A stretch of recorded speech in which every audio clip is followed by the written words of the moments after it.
All I'm saying is, as one of the first people to publish Dylan Thomas in this country, I have certain inalienable rights in his social calendar. And since he's arrived, there's been no attempt, none, to bring him together with me. He was lost, Angus. I took him to see the top of the RCA building. Well, you promptly proceeded to lose him. Didn't you ever lose somebody? Not for 3 days. I didn't lose him on purpose. What, did you call me? Did you say, Angus, I've lost Dylan Thomas? Did you call the civic authorities and say, I am responsible here for a Welsh poet. He's missing 3 days. I am guilty of having taken him to see that top of the RCA He asked building. to see it. What does he know? He's in a strange country. He needs guidance. This is a major event in world literature.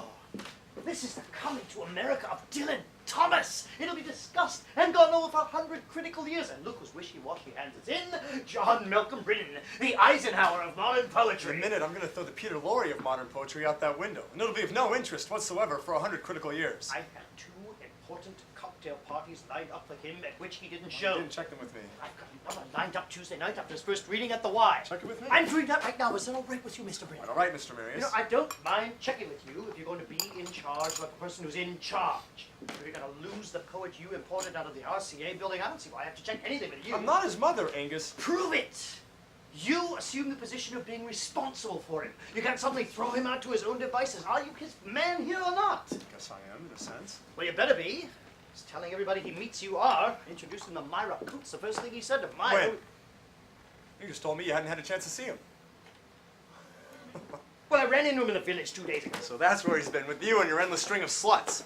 That's a forest fire. You wanted to behave like your cigarette Stop lighter. putting me in the position of the madman's maiden aunt. Well, stop putting me in the position of town pimp.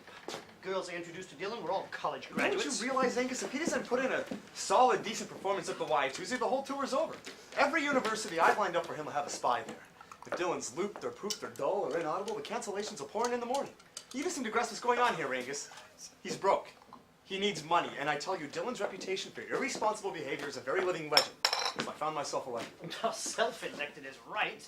I could have arranged a piddling tour of some dozen campuses as easily as you. I could have gotten Sol Hewitt to book him. All the fairest amateur. All right.